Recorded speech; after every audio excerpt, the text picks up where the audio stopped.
أو كالذي مر على قرية وهي خاوية على عروشها قال أنى يحيي هذه الله بعد موتها فأماته الله 100 عام ثم بعثه قال كم لبثت قال لبثت يوما أو بعض يوم قال بل لبثت 100 عام فانظر إلى طعامك وشرابك لم يتسنه وانظر إلى حمارك ولنجعلك آية للناس وانظر إلى العظام كيف ننشزها ثم نكسوها لحما فلما تبين له قال أعلم أن الله على كل شيء قدير وإذ قال إبراهيم رب أرني كيف تحيي الموتى قال أولم تؤمن قال بلى ولكن ليطمئن قلبي قال فخذ 4 من الطير فصرهن إليك ثم اجعل على كل جبل منهن جزءا ثم ادعهن يأتينك سعيا واعلم أن الله عزيز حكيم۔ یا تم نے اس جیسے شخص کے واقعے پر بھی غور کیا جس کا ایک بستی پر ایسے وقت گزر ہوا جب وہ چھتوں کے بل گری پڑی تھی۔ اس نے کہا کہ اللہ اس بستی کو اس کے مرنے کے بعد کیسے زندہ کرے گا؟ پھر اللہ نے اس شخص کو 100 سال تک کے لیے موت دے دی اور اس کے بعد زندہ کر دیا، اور پھر پوچھا کہ تم کتنے عرصے تک اس حالت میں رہے ہو؟ اس نے کہا 1 دن یا 1 دن کا کچھ حصہ۔ اللہ نے کہا نہیں، بلکہ تم 100 سال اسی طرح رہے ہو۔ اب اپنے کھانے پینے کی چیزوں کو دیکھو کہ وہ ذرا نہیں سڑی، اور دوسری طرف اپنے گدھے کو دیکھو کہ گل سڑ کر اس کا کیا حال ہو گیا ہے۔ اور یہ ہم نے اس لیے کیا تاکہ ہم تمہیں لوگوں کے لیے اپنی قدرت کا ایک نشان بنا دیں۔ اور اب اپنے گدھے کی ہڈیوں کو دیکھو کہ ہم کس طرح انہیں اٹھاتے ہیں، پھر ان کو گوشت کا لباس پہناتے ہیں۔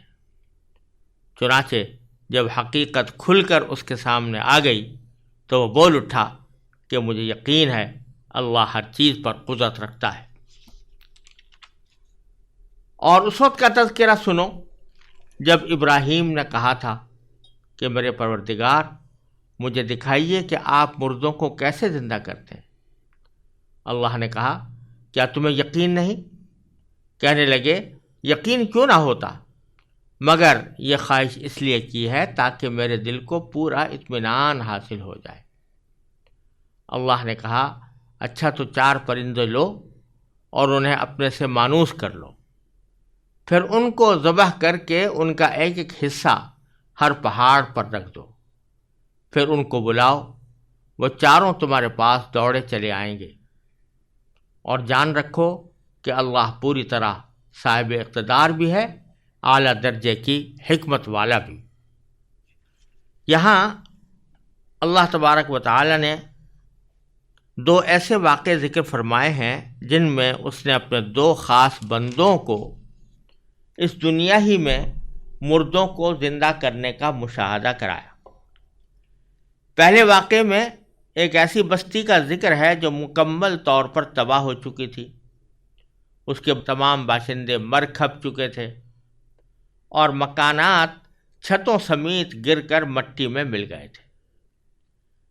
ایک صاحب کا وہاں سے گزر ہوا تو انہوں نے دل میں سوچا کہ اللہ تعالیٰ اس ساری بستی کو کس طرح زندہ کرے گا۔ بظاہر اس سوچ کا منشا خدا نخواستہ کوئی شک کرنا نہیں تھا، بلکہ حیرت کا اظہار تھا۔ اللہ تعالیٰ نے انہیں اپنی قدرت کا مشاہدہ اس طرح کرایا کہ خود انہی کے اوپر موت طاری کر دی۔ 100 سال تک وہ موت کی حالت میں رہے، اور پھر اللہ تبارک و تعالیٰ نے ان کو دوبارہ زندہ کیا، اور یہ عجیب قدرت کا نظارہ ان کو دکھایا گیا کہ ان کا جو کھانا تھا وہ تو جوں کا توں موجود تھا، گلا سڑا نہیں تھا، اور جس گدھے پر وہ سوار تھے اس گدھے کی حالت گل سڑ کر تباہ ہو گئی تھی اور اس کی ہڈی پسلی ختم ہونے لگی تھی. انہی ہڈیوں اور پسلیوں کو اللہ تبارک و تعالیٰ نے اس طرح جوڑ کر ان کے سامنے زندہ کر کے دکھا دیا کہ وہ پھر ایک زندہ گدھے کی صورت میں کھڑا ہو گیا. یہ واقعہ اللہ تبارک و تعالیٰ نے ذکر فرمایا ہے کہ وہ ہم نے اپنی قدرت کا ایک مظاہرہ اس اللہ کے بندے کے سامنے کیا تھا. چنانچہ فرمایا کہ او کالذی مرہ، یا تم نے اس جیسے شخص کے واقعے پر غور کیا. یہ اصل میں پیچھے جو الم ترى آیا تھا، الم ترى الذی حاج ابراہیم، کہ کیا تم نے اس شخص کے حال پر غور کیا جس کو اللہ نے سلطنت دے دی تھی، یعنی نمرود. اسی کے اوپر یہاں پر عطف ہو رہا ہے کہ او کالذی، کیا تم نے اس شخص کے جیسے شخص پر، اس جیسے شخص کے حال پر غور کیا کہ جو مر علی قریۃ، ایک بستی کے پاس سے گزرا تھا، جبکہ وہ خاویۃ علی عروشہا، جبکہ وہ چھتوں کے بل گری پڑی تھی. یعنی یہ بستی اس طرح نیست و نابود ہوئی پڑی تھی کہ چھتیں جب گر گئیں تو ظاہر دیواریں بھی گر گئیں، اور وہ بستی بوسیدہ حالت میں تھی. وہاں کے لوگ مر کھپ چکے تھے. وہاں سے ان صاحب کا گزر ہوا. اب یہ بستی کون سی تھی اور یہ صاحب کون تھے، اس کی تعین قرآن کریم نے نہیں کی کہ یہ کون تھا.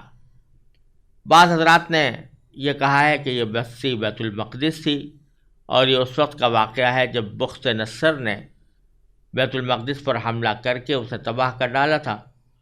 اور یہ صاحب جو گزر رہے تھے، ان کے بارے میں کہا گیا ہے کہ یہ حضرت عزیر یا حضرت ارمیہ علیہ السلام تھے. لیکن نہ یہ بات یقین سے کہی جا سکتی ہے کہ یہ کون تھے اور بستی کون سی تھی، کیونکہ قرآن کریم نے واضح طور پر تعین نہیں فرمائی، اور نہ اس کھوج میں پڑنے کی ضرورت ہے، کیونکہ قرآن کریم کا مقصد اس کے بغیر بھی واضح ہے کہ اللہ تبارک و تعالیٰ یہ بتلانا چاہتے ہیں کہ ہم نے اپنی قدرت کا مظاہرہ دنیا میں بھی کر کے دکھایا بعض اپنے بندوں کو، جس میں ہم نے ان کے سامنے مردہ کو زندہ کیا. تو یہ بات کہ جو اللہ تعالیٰ کی قدرت کے کاملہ کا ایک مظاہرہ تھا، وہ بات اس تعین کے بغیر بھی واضح ہے کہ یہ کون صاحب تھے اور بستی کون سی تھی. البتہ یہ بات تقریباً یقینی معلوم ہوتی ہے کہ یہ صاحب کوئی نبی تھے، کیونکہ اول تو اس آیت میں صراحت ہے کہ اللہ تعالیٰ ان سے ہم کلام ہوئے. نیز اس طرح کے واقعات انبیاء کرام ہی کے ساتھ پیش آتے ہیں، جیسا کہ آگے میں عرض کروں گا انشاءاللہ. پھر آگے فرمایا کہ قال انا یحیی ہذہ اللہ بعد موتہا. ان صاحب نے جو بستی کے پاس سے گزر رہے تھے یہ کہا کہ انا، کہ کس طرح یحیی زندہ کرے گا، ہذہ اس بستی کو، اللہ بعد موتہا اس کے مرنے کے بعد. یہ سوال کسی انکار پر مبنی نہیں تھا، بلکہ ایک تعجب کا اظہار تھا کہ یا اللہ اتنی بری طرح یہ بستی تباہ ہوئی پڑی ہوئی ہے، کس طرح اس کو دوبارہ اللہ تعالیٰ زندہ کرے گا، اس کی کیفیت کیا ہوگی، کس کیفیت کے ساتھ زندہ کرے گا. یہ ایک تعجب اور حیرت کا اظہار تھا. فَأَمَاتَهُ اللَّهُ مِئَةَ عَامٍ، تو اللہ نے اس کو موت دے دی 100 عام، 100 سال تک. ثُمَّ بَعَثَ، پھر ان کو اٹھا دیا، یعنی دوبارہ زندہ کر دیا. قَالَ كَمْ لَبِثْتَ، جب وہ زندہ ہوئے تو اس وقت اللہ تعالیٰ نے ان سے پوچھا کہ کم لبثت، تم اس حالت میں یعنی موت کی حالت میں کتنے عرصے رہے ہو.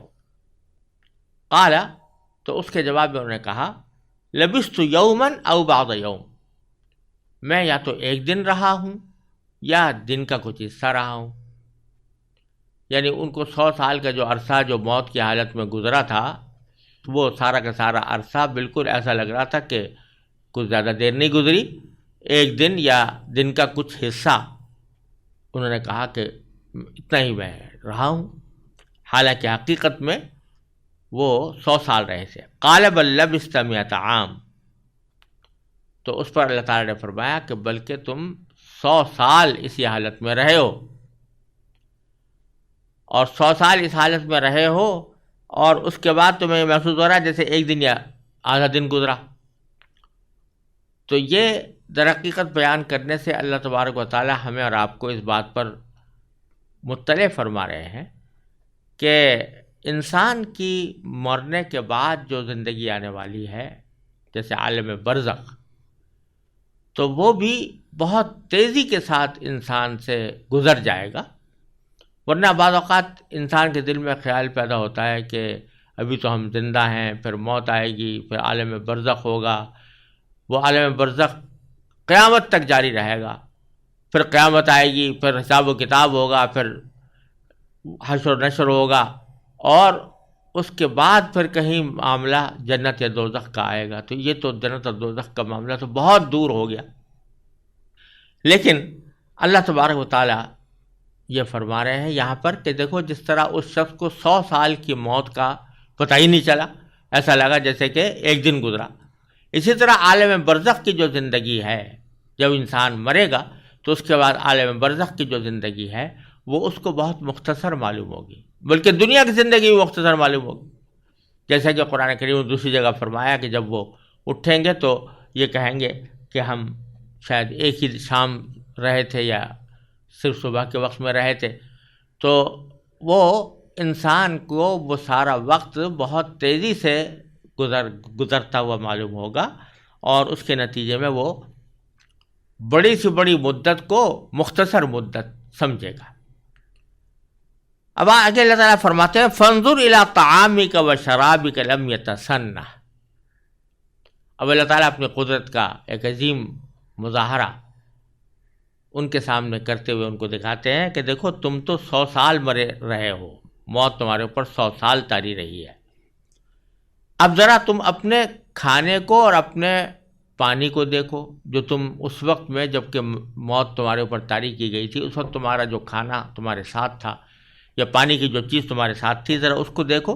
لم یتسنہ، وہ بالکل بھی سڑا نہیں، خراب نہیں ہوا. کھانا جوں کا توں ہے، پانی جوں کا توں ہے. ایک طرف کھانے کو تو ہم نے اس طرح محفوظ رکھا ہے کہ وہ جیسا تھا ویسا ہی ہے، اس کے اندر کوئی تغیر واقع نہیں ہوا. دوسری طرف وانظر الی حمارک، اب ذرا اپنے گدھے کو دیکھو جس پر سواری کر رہے تھے اس وقت. تو اس گدھے کا تو مرکب کے برا حال ہو گیا تھا، اس کے سارے انجر پنجر ڈھیلے ہو گئے تھے، اور وہ ایسا لگ رہا تھا کہ بالکل ہی گل سڑ کر ختم ہو گیا ہے. تو اللہ تعالیٰ نے دونوں چیزوں کا مشاہدہ کرا دیا. ایک یعنی یہ مشاہدہ کرا دیا کہ کسی چیز کا گلنا سڑنا یہ بھی ہمارے حکم سے ہے، اور کسی چیز کا باقی رہنا اپنی حالت پر یہ بھی ہمارے حکم سے ہے. تو ہم تمہیں دونوں چیزیں دکھا دیتے ہیں. کھانا تو حالانکہ جلدی تباہ ہوا کرتا ہے، جلدی گلا سڑا کرتا ہے، لیکن یہ تو 100 سال تک ہم نے محفوظ رکھا ہے اس طرح کہ نہ اس میں کوئی سڑان پیدا ہوئی ہے، نہ یہ کوئی کسی طرح گلا ہے، اپنی اصلی حالت میں ہے. اسی طرح پانی بھی. لیکن دوسری طرف گدھا، اب گدھے کو تو بوسیدہ ہونے میں اور گلنے سڑنے میں کچھ وقت لگتا ہے، لیکن اس کے باوجود وہ کھانے کو ہم نے باقی رکھا اور گدھے کو گلا سڑا دیا اور بری حالت اس کی ہو گئی. اور یہ کیوں کیا ہم نے؟ وَلِنَجْعَلَكَ آیَةً لِلنَّاسِ، اور یہ ہم نے اس لیے کیا تاکہ ہم تمہیں لوگوں کے لیے اپنی قدرت کا ایک نشان بنا دیں. لوگوں کے سامنے ایک واضح نشان ہو کہ دیکھو اللہ کے کسی بندے کے سامنے اللہ تعالیٰ نے مردے کو زندہ کرنے کی کیفیت بھی آنکھوں سے دکھا دی تھی. وانظر الی العظام، اور دیکھو ذرا ہڈیوں کو کہ کیف ننشزها، ہم کس طرح انہیں اٹھاتے ہیں. ثم نکسوها لحما، پھر ان کو گوشت کا لباس پہناتے ہیں. چنانچہ ایسا ہی ہوا، انہوں نے اپنی آنکھوں سے دیکھ لیا کہ وہ بوسیدہ ہڈیاں کس طرح تر و تازہ ہو گئیں، اور پھر ان کے اوپر کس طرح گوشت چڑھ گیا، اور گدھا اپنی اصلی حالت میں زندہ ہو کر کس طرح کھڑا ہو گیا، یہ ساری باتیں انہوں نے اپنی آنکھوں سے دیکھی. فلما تبین لہ، تو جب حقیقت کھل کر ان کے سامنے آ گئی تو قال، تو انہوں نے کہا اعلم، تو وہ بول اٹھے کہ مجھے یقین ہے کہ ان اللہ علی کل شیء قدیر، کہ اللہ تعالیٰ ہر چیز پر قدرت رکھتا ہے. یعنی ایمان تو تھا ہی، لیکن اب وہ علم الیقین حاصل ہو گیا، عین الیقین حاصل ہو گیا کہ مجھے یقین ہے کہ اللہ تعالیٰ ہر چیز پر قدرت رکھتا ہے. ایک واقعہ تو اللہ تعالیٰ نے یہ بیان فرمایا جس میں اللہ تعالیٰ نے اپنی مردوں کو زندہ کرنے کی قدرت کا مظاہرہ فرمایا تھا. دوسرا واقعہ آگے حضرت ابراہیم علیہ السلام کا بیان فرمایا کہ ایک مرتبہ حضرت ابراہیم علیہ السلام نے اللہ تبارک و تعالیٰ سے یہ کہا تھا کہ ربی ارینی کیف تحیی الموتیٰ، کہ اے میرے پروردگار ذرا مجھے دکھائیے کہ آپ مردوں کو کیسے زندہ کرتے ہیں. جیسے کیف تحیی الموتیٰ، یہ سوال مردوں کو زندہ کرنے کی کیفیت سے متعلق ہے. یعنی یقین تو حضرت ابراہیم علیہ السلام کو پکا تھا کہ اللہ تعالیٰ یقیناً اس پر قادر ہیں، لیکن بعض اوقات جو چیز آنکھوں سے دیکھی ہوئی نہیں ہوتی اس کا مکمل یقین ہونے کے باوجود اس کی کیفیت کا اندازہ انسان نہیں لگا سکتا اور اس کیفیت کو پوری طرح سمجھ نہیں پاتا. تو حضرت ابراہیم علیہ السلام چاہتے تھے کہ وہ کیفیت کا بھی پتہ لگائیں کہ وہ کیفیت کیا ہوگی، کس طرح زندہ کریں گے اللہ تعالیٰ. قال اولم تؤمن، تو اللہ تعالیٰ نے ان سے فرمایا کہ کیا تم ایمان نہیں رکھتے؟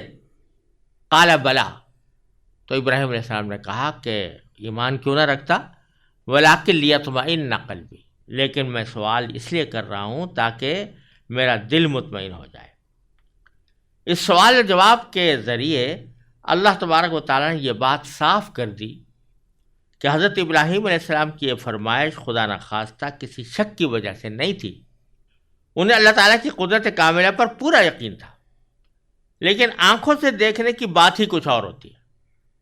اس سے نہ صرف مزید اطمینان حاصل ہوتا ہے بلکہ اس کے بعد انسان دوسروں سے یہ کہہ سکتا ہے کہ میں جو کچھ کہہ رہا ہوں صرف دلائل سے اس کا علم حاصل کرنے کے علاوہ آنکھوں سے دیکھ کر کہہ رہا ہوں. اور جیسا میں نے عرض کیا کہ اس کی جو خاص کیفیت ہے وہ پہلے سمجھ میں نہیں آ رہی ہوتی، آنکھوں سے دیکھ کر وہ سمجھ میں آ جاتی ہے. یہی مقصد تھا حضرت ابراہیم علیہ السلام کا. قال، تو اللہ تبارک و تعالیٰ نے فرمایا فخذ اربعۃ من الطیر، تو چونکہ تم یہ کیفیت دیکھنا چاہتے ہو تو چلو اب تم 4 پرندے لو، فصرہن الیک، اور ان کو اپنے سے مانوس کر لو. سرہن کے معنی ہے ان کو ہلا لو، اپنے ساتھ مانوس کر لو. جیسے کوئی جانور آدمی پالتا ہے تو وہ اس سے مانوس ہو جاتا ہے، وہ جانور اس کو پہچاننے لگتا ہے اور بندہ اس جانور کو پہچاننے لگتا ہے. اس طرح کی صورت پیدا کر لو کہ وہ تمہارے ساتھ مانوس ہو جائے. مانوس ہونے کا فائدہ یہ ہوگا کہ جب ہم ان کو مرنے کے بعد زندہ کر کے بلائیں گے تو اس وقت تم پہچان سکو کہ واقعی وہی پرندے ہیں جن کو میں نے کاٹا تھا، جن کو میں نے ذبح کیا تھا. ثم اجعل علی کل جبل منہن جزءا، پھر ہر پہاڑ پر ان کا ایک ایک حصہ رکھ دو. یعنی ان کو پہلے ذبح کرو، ذبح کر کے ان کا ایک ایک حصہ ایک پہاڑ پر رکھ دو، ایک حصہ ایک پہاڑ پر، دوسرا حصہ دوسرا پہاڑ پر. ثم ادعوہن، پھر ان کو بلاؤ. تو یاتینک سعیا، تو وہ چاروں تمہارے پاس دوڑے چلے آئیں گے. چنانچہ ایسا ہی ہوا. حضرت ابراہیم علیہ السلام نے حضرت نبی اللہ تبارک و تعالیٰ کے حکم کے مطابق 4 پرندے لیے اور ان کو ذبح کر کے ان کے مختلف حصے 4 پہاڑوں کے اوپر رکھ دیے. پھر ان کو پکارا تو حضرت حسن بصری رضی اللہ عنہ کی روایت ہے، وہ فرماتے ہیں کہ جب پکارا تو فوراً ہڈی سے ہڈی، پر سے پر، خون سے خون، گوشت سے گوشت مل ملا کر سب اپنے اپنی اصلی حیات میں زندہ ہو کر دوڑتے ہوئے ابراہیم علیہ السلام کی طرف آ گئے۔ تو اللہ تعالیٰ نے اس وقت فرمایا کہ اے ابراہیم، قیامت کے روز اسی طرح سب اجزاء اور سارے جسموں کو جمع کر کے ہم ایک دم سے ان میں جان ڈال دیں گے۔ پھر ایک بات یہاں پر یہ بھی قابل غور ہے کہ قرآن کریم نے یہاں ان پرندوں کے بارے میں یہ فرمایا کہ یاتینا کا سایہ، یعنی وہ تمہارے پاس دوڑتے ہوئے آئیں گے، اڑتے ہوئے نہیں فرمایا کہ اڑتے ہوئے آئیں گے۔ بظاہر وجہ یہ ہے کہ وہ آسمان میں اگر اڑ کر آ رہے ہوں تو اس میں نظروں سے اوجھل ہونے کا بھی امکان ہے، نیز دوسرے پرندوں کے ساتھ خلط ملط ہونے کا بھی امکان ہے۔ کوئی شبہ ہو سکتا ہے کہ پتہ نہیں یہ وہی پرندے ہیں جن کو میں نے کاٹ کر پہاڑ پر رکھا تھا، یا کوئی اور پرندے آ گئے ہیں۔ اس کے برخلاف زمین پر چل کر آئیں گے، جب وہ زمین پر چل کر آئیں گے، زمین پر دوڑتے ہوئے آئیں گے تو سامنے رہیں گے اور اس میں کسی اشتباہ کی کوئی گنجائش نہیں ہوگی۔ تو اللہ تبارک و تعالیٰ نے حضرت ابراہیم علیہ السلام کو یہ مشاہدہ کرا دیا۔ پھر فرمایا وَعْلَمْ أَنَّ اللَّهَ عَزِيزٌ حَكِيمٌ، اور یہ بات یاد رکھو، یہ اچھی طرح جان رکھو کہ اللہ تعالیٰ بہت اعلیٰ درجے کا صاحب اقتدار بھی ہے اور اعلیٰ درجے کی حکمت والا بھی ہے۔ اقتدار والا ہے، اس کا مظاہرہ تم نے ابھی دیکھ لیا کہ کس طرح مردوں کو اللہ تعالیٰ نے زندہ فرمایا، لیکن ساتھ ہی حکمت والا بھی ہے، یعنی اس کی اپنی حکمت سے وہ جس کو چاہتا ہے جس وقت چاہتا ہے اپنی اس قدرت کا مشاہدہ آنکھوں سے کرا دیتا ہے، اور جس کو نہیں چاہتا اس کو نہیں کراتا۔ یعنی اس کی حکمت کا تقاضا یہ ہے کہ ہر ایک کو یہ مشاہدہ نہ کرایا جائے۔ اور بات دراصل یہ ہے کہ یہ دنیا چونکہ امتحان کی جگہ ہے، اس لیے یہاں اصل قیمت ایمان بالغیب کی ہے، اور انسان سے مطلوب یہ ہے کہ وہ ان حقائق پر آنکھوں سے دیکھے بغیر دلائل کی بنیاد پر ایمان لائے۔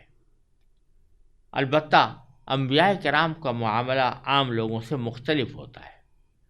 وہ جب غیب کے حقائق پر غیر متزلزل ایمان لا کر یہ ثابت کر چکے ہوتے ہیں کہ ان کا ایمان نہ کسی شک کی گنجائش رکھتا ہے اور نہ وہ آنکھ کے کسی مشاہدے پر موقوف ہے، تو ان کے ایمان بالغیب کا امتحان اسی دنیا میں پورا ہو جاتا ہے۔ پھر انہیں حکمت خداوندی کے تحت بعض غیبی حقائق آنکھوں سے بھی دکھا دیے جاتے ہیں، تاکہ ان کے علم اور اطمینان کا معیار عام لوگوں سے زیادہ ہو، اور وہ ڈنکے کی چوٹ یہ کہہ سکیں کہ وہ جس بات کی دعوت دے رہے ہیں اس کی حقانیت انہوں نے آنکھوں سے بھی دیکھ رکھی ہے۔ تو حضرت ابراہیم علیہ السلام کو اللہ تعالیٰ نے یہ منظر دکھایا، لیکن ساتھ ہی فرما دیا کہ یاد رکھنا کہ ہمیں اقتدار تو ہے، مگر ہماری حکمت کا تقاضا یہ ہے کہ ہم یہ مشاہدہ ہر ایک آدمی کو نہ کرائیں، تمہیں خاص طور پر کرا دیا گیا۔ یہ ہے اس آیت کی بہت واضح تفسیر، جو قرآن کریم کے اسلوب کے بھی عین مطابق ہے اور عربی زبان کے محاورات کے بھی مطابق ہے۔ بعض وہ لوگ جو خلاف عادت باتوں کا اعتراف کرتے ہوئے ہچکچاتے ہیں، انہوں نے اس آیت میں بھی ایسی کھینچتان کی ہے جس سے یہ نہ ماننا پڑے کہ وہ پرندے واقعتاً مر کر زندہ ہو گئے تھے، اور انہوں نے یہ کہا ہے کہ قرآن کریم نے یہ کہا ہے کہ ان کو اپنے آپ سے مانوس کر لو اور پھر پہاڑوں پر رکھ دو، پھر جب تم بلاؤ گے تو وہ چلے آئیں گے۔ تو جس طرح تم نے ان پرندوں کو مانوس کر کے بلایا تو وہ چلے آئے، اسی طرح ساری روحیں جو ہیں وہ ہم نے ان اپنے آپ سے مانوس کر رکھی ہیں، جب چاہیں گے ان کو بلا لیں گے۔ تو یہ تفسیر بعض لوگوں نے کی ہے، یہ اس لیے کہ تاکہ یہ خلاف عادت بات کہ وہ مر کر زندہ ہو گئے یہ ماننی نہ پڑے۔ لیکن قرآن کریم کے الفاظ سے یہ بات بالکل بعید ہے۔ پہلی بات تو یہ ہے کہ حضرت ابراہیم علیہ السلام کا مطالبہ یا ان کی فرمائش یہ تھی کہ یا اللہ جو کیفیت ہے مردوں کو زندہ کرنے کی وہ میں دیکھنا چاہتا ہوں۔ تو اللہ تعالیٰ نے اس طرح کر دیا کہ یہ کہہ رہو کہ پرندوں کو وہاں بٹھا دو اور پرندوں کو بلا لینا، وہ زندہ پرندے تمہارے پاس اڑتے ہوئے آ جائیں گے۔ تو یہ بات تو ہر کھلاڑی کر سکتا ہے، اور ہر آدمی کے سامنے مشاہدے میں آتی ہے۔ ابراہیم علیہ السلام کی کیا خصوصیت ہوئی کہ ان کو کیا مشاہدہ کرایا گیا؟ دوسرا یہ کہ قرآن کریم نے کہا کہ ان کا ایک ایک حصہ پہاڑ پر رکھ دو، یہ نہیں کہا کہ ایک ایک پرندہ پہاڑ پر رکھ دو، ایک ایک حصہ پہاڑ پر رکھ دو، یعنی اس کے معنی ہے کہ اس کو کاٹ کر اس کا ایک ایک حصہ وہاں پر رکھو، پھر ہم اس کو اکٹھا جمع کر کے لے آئیں گے۔ لہذا جو شخص بھی عربی زبان کے محاورات اور اسالیب سے واقف ہو وہ اس قسم کی بیجا تعویلات سے اجتناب کرے گا اور کسی طرح بھی وہ قابل تسلیم نہیں سمجھی جائیں گے۔ قرآن کریم کا جو پورا سیاق ہے اور جو الفاظ استعمال کیے گئے ہیں ان کا اسلوب ایسی تعویلات کی واضح تردید کرتا ہے۔